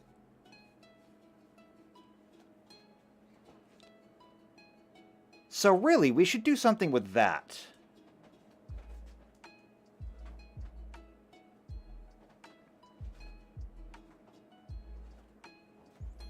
I'm just not sure what to do with it, to be honest. Let's see. This one's actually harder than I thought it would be.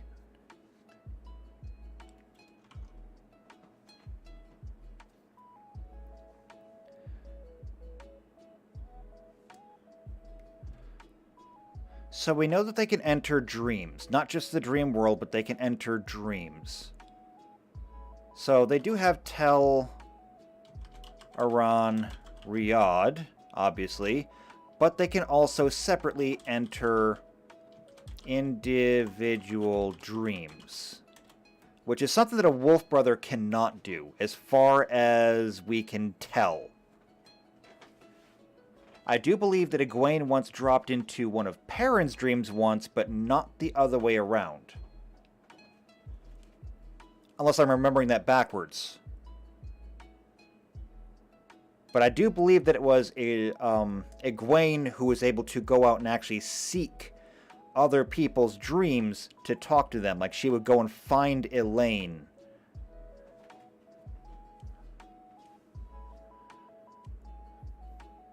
The question is then, what can they do once they're there? And that's basically just subject to all the rules of Teleron-Riyadh in general.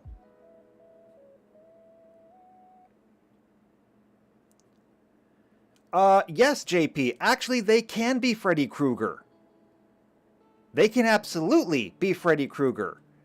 And if you've forgotten about that, let me remind you of, I believe it was Misana? I think it was Misana. One of the Forsaken. She made Freddy Krueger look like Barney the dinosaur.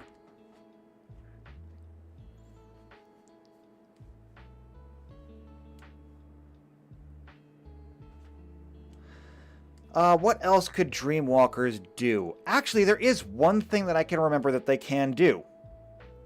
And that is, Dreamwalkers can fight nightmares. Nightmares will have to be a very specific rule set inside of Teleron Riyadh. However, it took a Dreamwalker to recognize it and deal with it.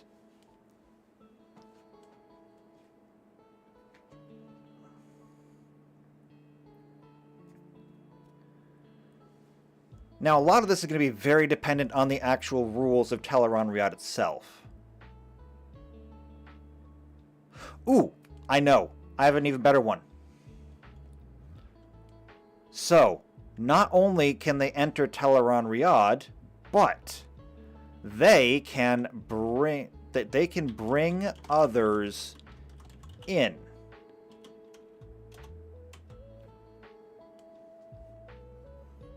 Because all she has to do is enter somebody else's dream and then pull them into Teleron Riyadh, or pull Teleron Riyadh into them. Something like that. I don't know. JP says some sort of banishment? We have only ever seen one person removed from Teleron Riyadh. And we don't know how it was done. It was only done once, and it was with Brigitta.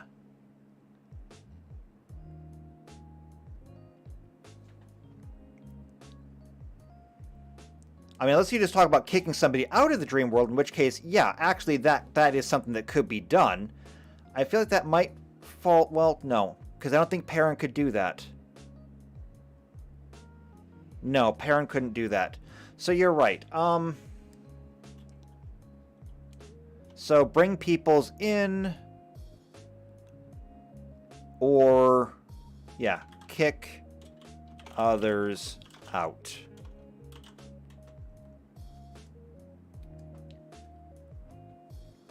And when I say kick others out, I don't necessarily mean banish them from Teleron Riyadh like was done to Brigitta, but I mean just wake people up. Because when we saw when Egwene was training for this, that the Wise Ones would be training her, but if they caught her in Teleron Riyadh without them, they could find her and force her to wake up, which would just remove her from Teleron Riyadh.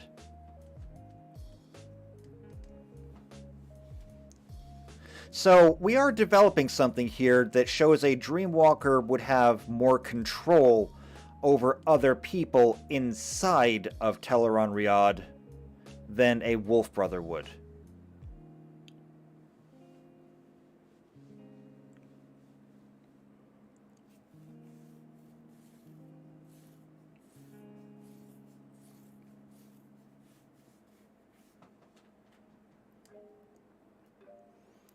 That's a pretty good list there. I mean, I'm sitting here and I'm looking at it. It's like, what else could I add? And I don't think I have anything else to add. Nor do I think I really need to. So they can find people, bring them in, kick them out, and they have the exclusive power to fight nightmares inside of Teleron Riyadh. That's a pretty good skill set. I mean, all things considered. The only thing that is missing from it is the whole prophetic vision part of it. Because, I mean, they did say that it was similar and did occasionally have foretelling. Which means that we could come down here to the Wolf Brother and say, tugging strands, we could give them that too.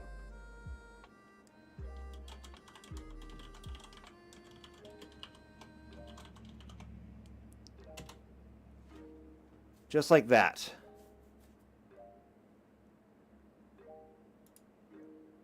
And up here, we're going to go ahead and change this a little bit. Enter Teleron Riyadh.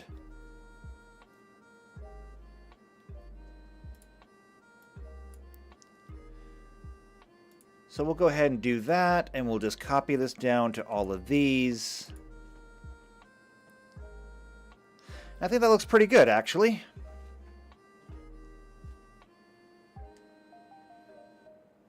I mean, that means that if you have a character who has dream walking, is it going to help you in your daily life? No. But it does open up some interesting options. Like, instead of when your party takes like a long rest and, everyone's supposed to be getting some sleep, as long as they're sleeping, you could be doing stuff in Teleron Riyadh.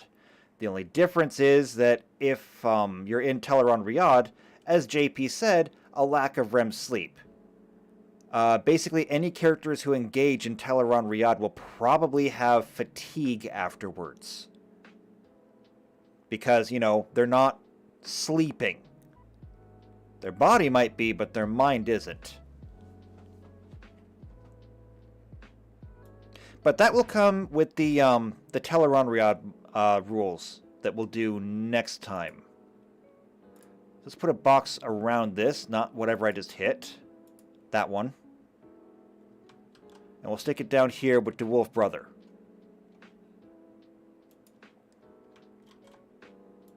There we go.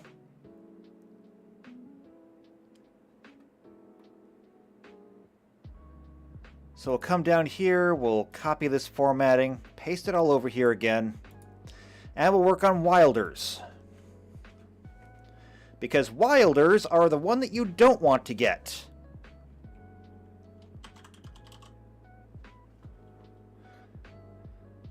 So Wilder, as we already stipulated over here, is a 1d10 on 1. Now, the thing about Wilders is mostly that they have a block. I don't think there's a whole lot else that needs to be said about it. Oh wait, Dreamwalking? Do we have more information on this than I thought we did? We did, actually. Why was this separate from the other one? Okay, hold on. Let's review this and see if we missed anything. Let's see. Dreamwalking is related to but distinct from the talent of dreaming via Teleron Riyadh. Not all dreamers can dreamwalk, and not all dreamwalkers are dreamers, although the latter is generally the case. Experienced dreamwalkers have the ability to enter into the dreams of others, though doing so is extremely dangerous. They can be drawn into the dreams of others against their will, but only where the dreamwalker is untutored or in exceptional circumstance.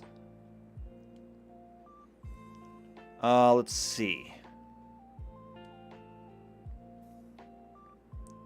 JP says, I'll be a Wilder, and I'll name him Gene. I mean, if the dice rolls work out for you, I'm not going to stop you. Technically, Wilder wouldn't be your last name, but, you can just say you're Gene the Wilder. Not only is that more accurate, but it avoids copyright. Pretty sure you can copyright a name. Somehow. Let's see. Channelers have the ability to ward their dreams and the dreams of those around them from such invasions. Forsaken have said that such wards can be broken, but the results of such break are unknown. Lanfear said Rand learned how to ward his dreams. And I can break through your warding. You would not like it. Okay, sure, whatever. Aiel Dreamwalkers, that'd be, the wise ones. Aes Sedai Dreamwalkers, so...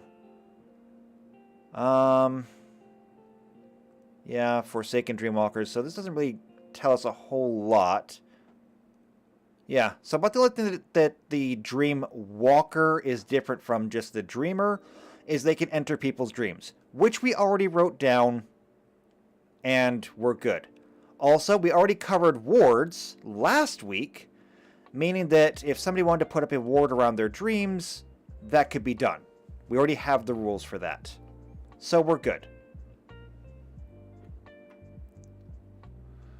Meaning that we can go ahead and move on.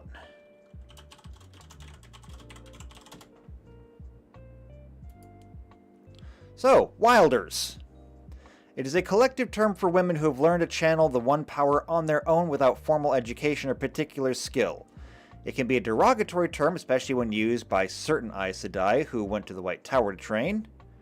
Although at other times it's simply a descriptor. The term has not been used for men in living memory, as all men who can channel have been doomed to go insane, leaving any need for formal instruction until recently. Women who can channel this category fall into two categories: women who can be taught, and a far smaller group of women with the spark, which we've already covered. So we already have people who can be taught and who have the spark. We assume that if you can be taught, you have been by the time, your character is made. As far as wilders go, though, discrimination, I don't care. I'm not sure if there's anything actually in here that's helpful.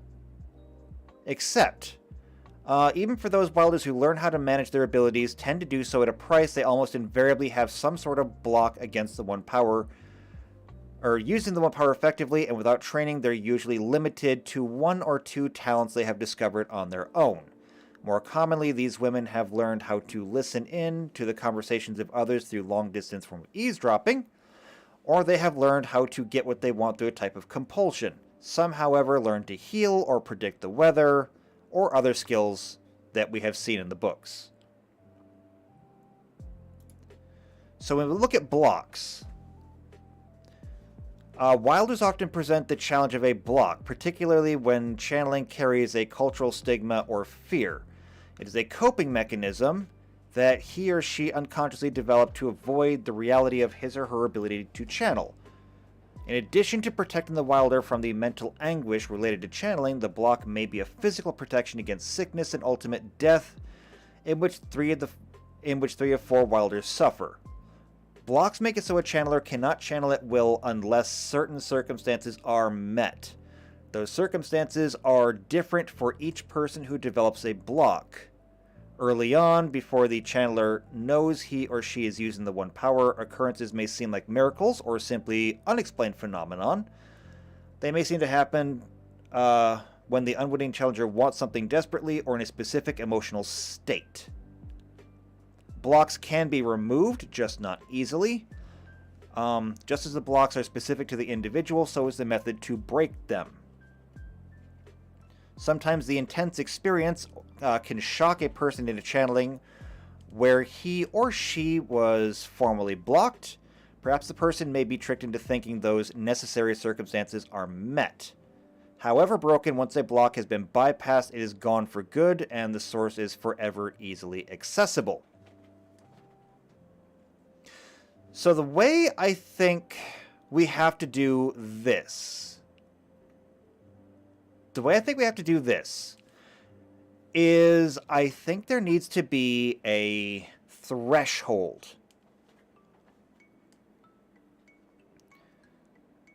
And I think that once the threshold has been achieved, it will unlock the ability to channel. So when I say threshold, I mean that perhaps we have to make a list of status conditions that will cause somebody to be able to channel. And Kitty Cat, you're on the desk again. We just had this conversation. Come here. Come here, come here, come here, come here. Please do not knock anything off.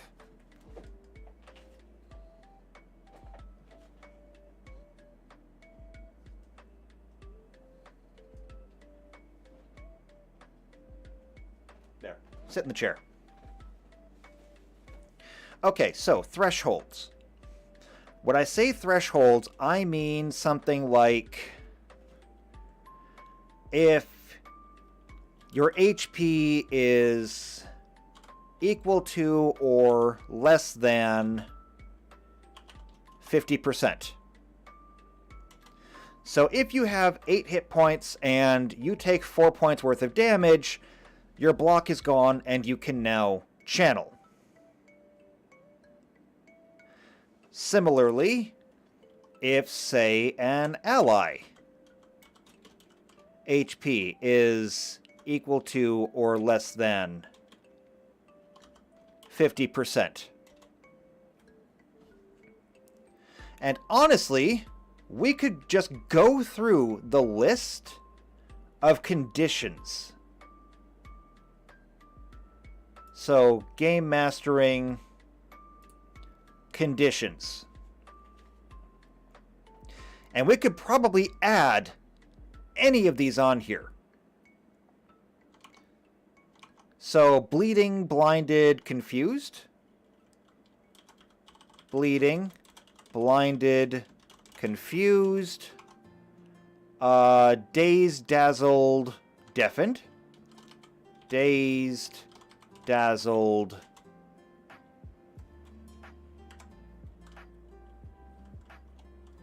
Where's my key? I did it again. Deafened. Let's see. Disabled? Character with 0 hit points or one who has negative hit points but has become stable and conscious is disabled. They may take a single move action or standard action each round, but not both. So yeah, we could put that in there. You're still conscious. So, disabled, entangled, exhausted. So, disabled, entangled, exhausted, fascinated, fatigued, frightened.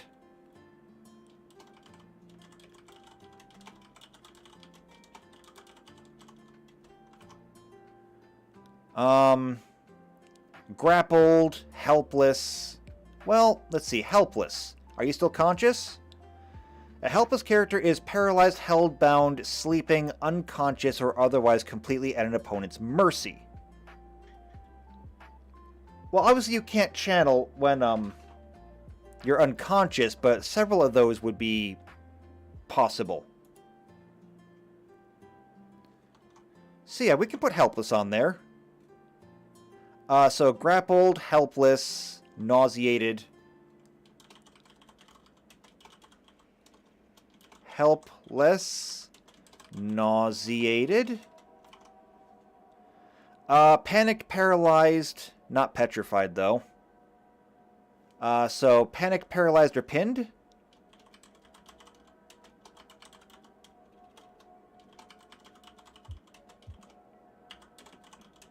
And I spelled it wrong. Let's see. Prone, shaken, sickened.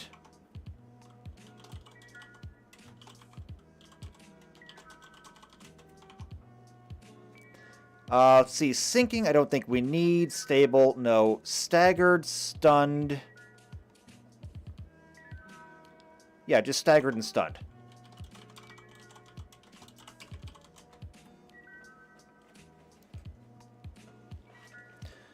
So there's a long list of conditions, and what we could do is just have a dice roll to see which one of these you land on, and that could be your block. So, for example, maybe whatever you went through during your trial to conquer the channeling sickness, maybe you saw bright lights. So maybe now you have flashbacks to being like dazzled, or you have a fear of them. And so when you are dazzled and you suddenly panic, maybe that is what it takes for you to overcome the block and channel. Now this may sound very specific, but it could be exploited. For example, if somebody in your party knows that you have this block, then they could do something to dazzle you. If they have like some sort of flash powder that they could throw at you. Sure, it dazzles you and you take a penalty on like your perception and attack rolls, but now the block is gone temporarily and you can go to town.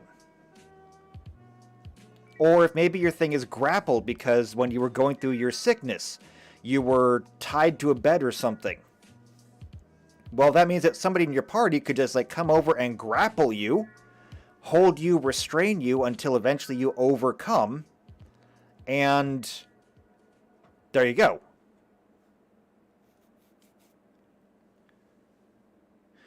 So I think that if you just get inflicted with whatever these conditions are, it makes the block go away. Which could be difficult, or it could be easier. Like, for example, if your HP or an ally's HP is at like 50%, well, unless somebody's going to come and stab you from the back, I don't see that being a very quick fix. I mean, it could happen. Not going to say it can't happen, but... I mean, dick teammate, I guess?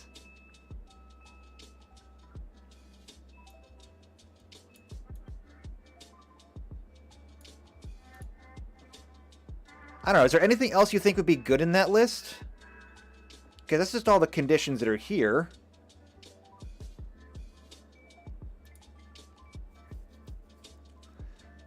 Tux just says, I'll refrain from saying hot. Well, I mean, you do you.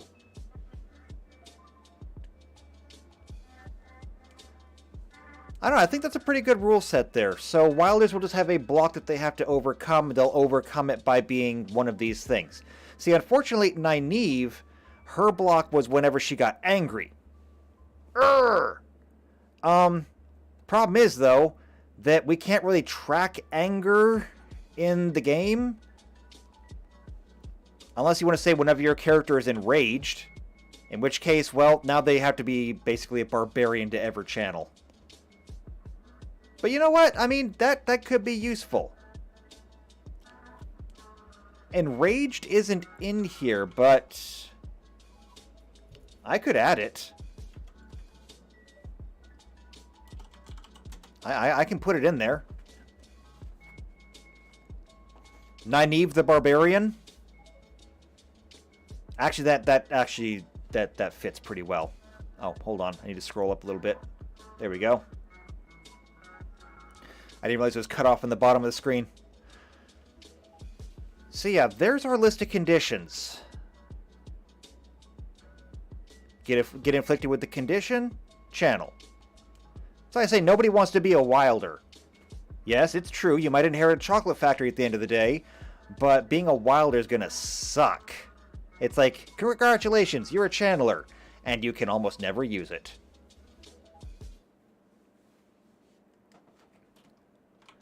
Entangled would be like a really awful one because we don't have magic spells.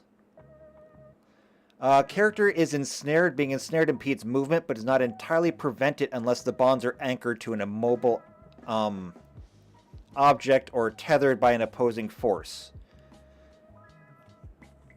So I guess technically an entangled creature will be entangled by, I don't know, somebody throwing a net on them. So if like one of your party members throws a net over you and ensnares you, then suddenly you unlock your ability to channel, which means that you fight the entire time from inside of a net? I don't know. It could be interesting. It could be weird. I will have to wait and see. I think that's pretty good, though. I think that'll work. And so that is 1, 2, 3, 4, 5, 6, 7, 8, 9, 10, 11, 12, 13? 16 to 28? I think so. 2, 3, 4, 5, 6, 7, 8, 9, 10, 11, 12, 13. Yeah, so we got 26 things here. So you get on roll 20, roll a d26.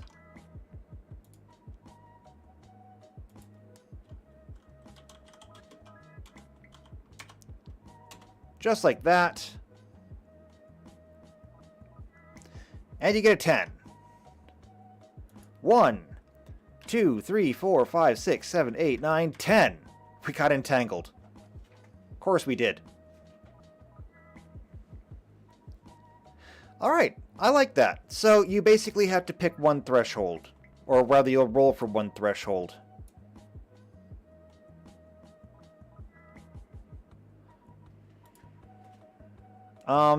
Actually, I don't really have anything to put there. I was gonna write threshold in, but it feels unnecessary. So we're just gonna put a box around it, and we'll move it down here with the rest of everything.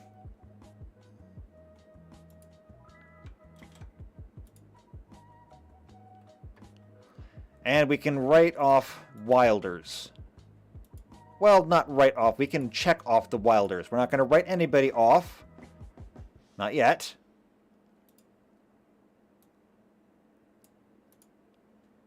But okay, there we go. So, we finish up Bael Fire. We did Wolf Brothers, Dreamwalkers, which I didn't check off yet. So, we got Dreamwalkers, we have Wilders. All in all, not bad progress. The only thing left on the list, unless somebody adds something to the list, is Teleron Riyadh. And then we can call this done, I think. We're actually close. We could actually finish this thing. It'd be nothing short of a miracle. So, I will still leave it up to you, though. If you can think of anything that we have not added to this yet, then let me know. Let me know in the comments, either the comments right now, leave it in the comments after the video. Just leave it in the comments if you think we can add anything more to this. But I think we've got this pretty well covered. The races, I mean, we're just doing humans, but Aiel are basically a sub-race, and we've got Ogier. We did the bonding weave, which is its own thing. We covered traveling. We've got crafting. Steadings they're just places where you can't channel, so there's nothing to do there. We covered circles. I think they're in there somewhere. When I reorganize this, if I don't find it, I'll just rewrite it. Wolf Brothers, Dreamwalkers, Weaves, Balefire, Wilders. We're good.